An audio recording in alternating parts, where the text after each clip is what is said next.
बिस्मिल्लाहिर्रहमानिर्रहीम। अस्सलाम वालेकुम। दो बहुत ही अहम ख़बरें हैं। ईरान और इसराइल के दरमियान कशीदगी मज़ीद बढ़ गई है क्योंकि इसराइल की तरफ से शाम में मौजूद ईरान के डिपो को निशाना बनाया गया है। अल जज़ीरा भी इस बारे में रिपोर्ट कर रहा है और टाइम्स ऑफ इसराइल भी।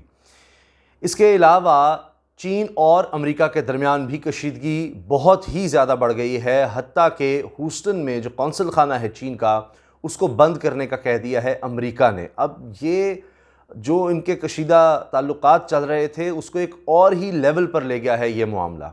तो इन दोनों हवालों से हम बात करेंगे, सारी तफसील मेरे पास मौजूद है। पहले बात करते हैं इसराइल ने जो अटैक किया है, मिसाइल अटैक बताया जा रहा है। शाम में ये अटैक किया है इसराइल ने और इसमें अल जज़ीरा के मुताबिक जो असलहा डिपो था उसको निशाना बनाया गया है और इलाके से जो इतलात आई हैं उनमें यह है कि बहुत बड़े बड़े धमाके हुए हैं और ये दमिश्क के करीब ही हुए हैं। अब इसमें अल जज़ीरा रिपोर्ट कर रहा है कि शाम का जो मीडिया है, सरकारी मीडिया, वो ये कह रहा है कि कई मिसाइल जो हैं उनको इंटरसेप्ट किया गया, यानी हवा में ही उनको तबाह कर दिया गया जो शाम का एयर डिफेंस सिस्टम है उसके ज़रिए। अब इसके अलावा वो ये भी बता रहे हैं कि बिल्कुल निशाना बनाया गया है और इसराइल की तरफ से निशाना बनाया गया है गोलान की हाइट्स पर।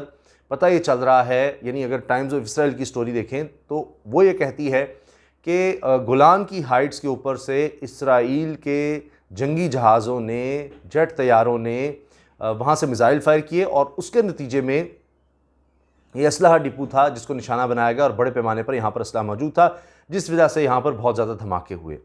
अब इसमें हलाकतों के बारे में बताया जा रहा है। शाम की तरफ से तो इसकी तस्दीक नहीं की गई, लेकिन अल जज़ीरा ये कह रहा है कि वहाँ पर ख़दशा है कि हलाकतें भी हुई हैं।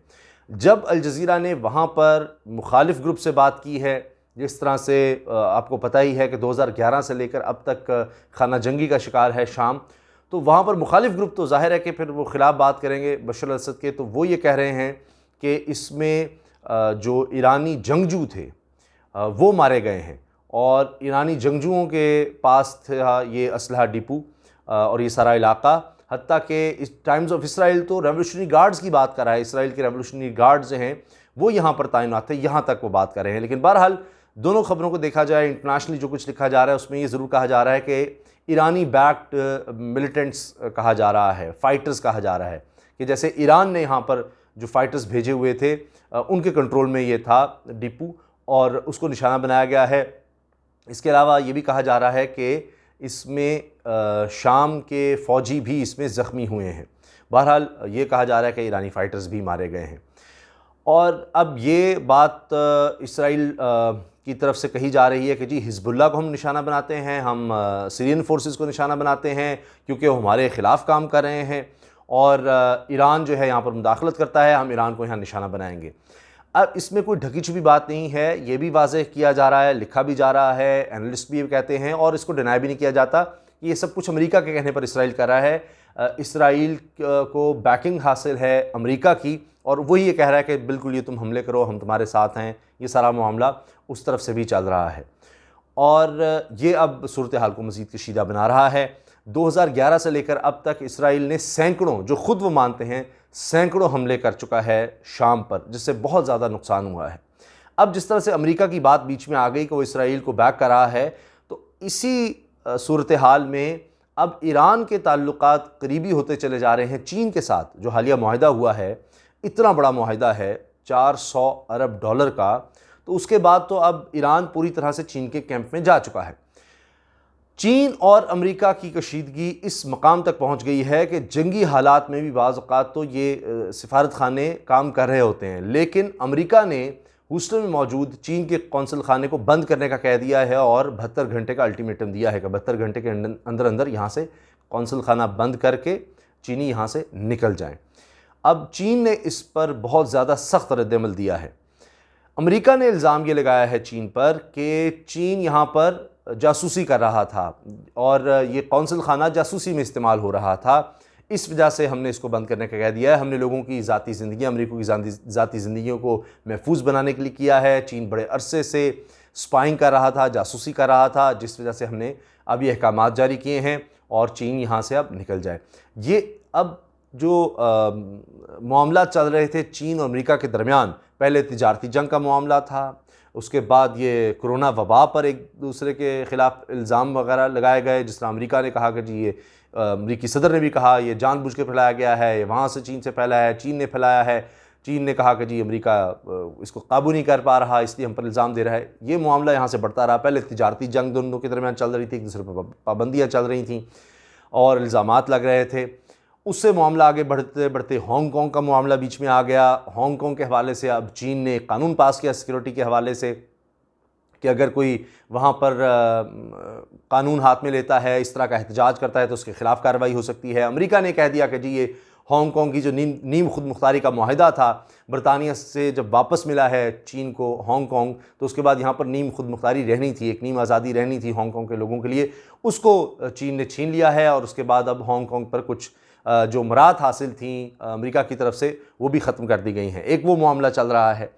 फिर साउथ चाइना सी का मामला चल रहा है चीन और अमेरिका के दरमियान। चीन वहाँ पर अपना जो असर रसूख जताता है, वहाँ जो जजीरे हैं उन पर अपना कंट्रोल कहता है कि हमारे जजीरे हैं। अमेरिका इसको नहीं मानता, बल्कि अमेरिका की तरफ से उनके वज़ीर ख़ारजा माइक पॉम्पियो की तरफ से वाज़ेह तौर पर कह दिया गया है कि ये सब गैर कानूनी है जो कुछ चीन कर रहा है साउथ चाइना सी में। तो अब उन्होंने पूरी तरह से बैक कर दिया है जो भी वहाँ पर ममालिक हैं जिनके चीन के साथ मामला अच्छे नहीं चल रहे, एक दूसरे के ख़िलाफ़ हैं। इससे कशीदी और बढ़ गई है। और तो और जिंजियांग प्रोविंस जहाँ पर मुसलमानों की तादाद बहुत ज़्यादा है, यूगर मुसलमान जिनको कहते हैं, उनके हक़ में भी अमेरिका सामने आ गया है। और अमेरिका ने पहले भी मामला उठाया था, इंसानी हुकूक़ की खिलाफ वर्जियाँ हो रही हैं, वहाँ पर इस तरह के कैंप्स हैं जहाँ पर मुसलमानों को ज़बरदस्ती रखा जाता है। तो अब अमेरिका ने पाबंदियाँ लगा दी हैं चीन की कंपनियों पर, यह इल्ज़ाम लगा कर कि यहाँ पर इन कंपनियों में चीनी मुसलमानों से ज़बरदस्ती काम लिया जाता है, लिहाजा इन कंपनियों पर हम पाबंदियाँ लगा रहे हैं। अमेरिकी टेक्नोलॉजी इन कंपनियों को नहीं दी जाएगी। पहले भी कई कंपनियों पर इस तरह की पाबंदी लग चुकी है। ये मामला तो अब आगे बढ़ते चले जा रहे हैं। लेकिन ये ह्यूस्टन का ये बंद करना, सिफारत कौंसल खाना जो चीन का है, ये एक अलग ही लेवल पर ले गया है मामलात को। और अब इस कोल्ड वॉर में ये जो चल रही है चीन और अमेरिका के दरमियान, इसके बारे में ये ख़दशात ज़ाहिर हो रहे हैं कि कहीं ये हॉट वॉर में ना बदल जाए, कहीं ये बिल्कुल बाकायदा जंग की सूरत इख्तियार ना कर ले। साउथ चाइना सी में भी दोनों फोर्सेस कई दफ़ा आमने सामने आ चुकी हैं, अब भी ऐसी सूरत हाल है तो मामला बड़ी तेज़ी से बिगड़ सकते हैं, ख़राब हो सकते हैं। क्योंकि चीन ने भी वाज़ेह तौर पर कह दिया है, उनकी वज़ारत ख़ारजा की तरफ से कह दिया गया है कि हम इसका भरपूर जवाब देंगे। अब एक तो ये नज़र आ रहा है कि जिस तरह पहले टिट फॉर टैट चल रहा है, अदले का बदला चल रहा है, तो चीन किसी भी वक्त अमेरिका के वहाँ पर कौंसल खानों को भी कह सकता है कि उनमें से किसी को बंद कर दिया जाए और यहाँ से निकल जाएँ। 5 कौंसल खाने चीन के हैं अमेरिका में, और इसके अलावा वाशिंगटन में सफारत खाना है। इसी तरह से अमेरिका के 5 कौंसल खाने चीन में हैं और एक सफारत खाना। और चीन के काफ़ी ज़्यादा लोग हैं, 3 लाख बताए जाते हैं अमेरिका में, स्टूडेंट्स भी हैं, तो उनके लिए बड़ी मुश्किलात हो सकती हैं। अब चीन ने भी अपने शहरियों को वहाँ पर कह दिया मोहतात रहें, और क्योंकि इस तरह के इल्ज़ामात लगाकर पुलिस उनके साथ गलत सलूक कर सकती है, नारवा सलूक कर सकती है कि आप स्पाइंग कर रहे हैं। हत्ता कि 2 चीनियों पर अमेरिका ने इल्ज़ाम भी लगा दिया है कि उन्होंने कोरोना के हवाले से रिसर्च चुराई है और इसलिए उनके ख़िलाफ़ कार्रवाई की जाती है। बहरहाल अभी कहा जा रहा है कि वो चीन में मौजूद हैं और चीन ने इस बात को भी रद्द किया है। ये भी ख़बरें आई हैं कि कौंसल खाने में कुछ डॉक्यूमेंट्स को जलाया गया, तो धुएं की वजह से वहाँ पर रिपोर्ट हो गया और फायर ब्रिगेड के अमले को बुला लिया गया चीन के कौंसल खाने के बाहर। लेकिन ज़ाहिर है कि कौंसल खाने में चीन की अमलदारी होती है, वो इसी तरह ही है जैसे वो चीन का मुल्क का हिस्सा है वो कौंसल खाना। तो चीन के वहाँ जो हुकाम थे उन्होंने फायर ब्रिगेड को अंदर नहीं आने दिया। तो इतने हालात ख़राब हो चुके हैं, ख़राब से ख़राब तर होते चले जा रहे हैं। तो अब ये जो डिवाइड है, यानी मैंने जिस तरह आपसे अर्ज़ किया कि इसराइल की कार्रवाइयाँ शाम में, अमेरिका की उसको बैकिंग, वहाँ हालात इतने ख़राब हो रहे हैं, कशीदा हो रहे हैं, बाकायदा ईरान पर इसराइल इल्ज़ाम लगा रहा है और इन दोनों के, ईरान और इसराइल के ताल्लुकात किसी से ढके छुपे नहीं हैं। इसराइल कहता है मैं ईरान को तबाह कर दूँगा, ईरान जो है वो इसराइल के ख़िलाफ़ है, ये सबको पता है। और यही कार्रवाइयाँ हो रही हैं और एक प्रॉक्सी वॉर चल रही है शाम में इस वक्त, और शाम में सूरत हाल बिगड़ती चली जा रही है। इंसानी अलमिया रोज़ाना एक देखने को मिलता है। इस अटैक के बाद एक और चीज़ मैं आपको बता दूं कि ये बात भी सामने आई है कि अभी 1.5 हफ्ता पहले ही, ये जब अटैक इसराइल ने किया है, अभी 1.5 हफ्ता पहले ही शाम और ईरान के दरमियान मुआहिदा हुआ था एयर डिफेंस सिस्टम के लिए, जो ईरान ने देना है या दे चुका है, जिस तरह से सपोर्ट कर रहा है शाम की फोर्सेस को।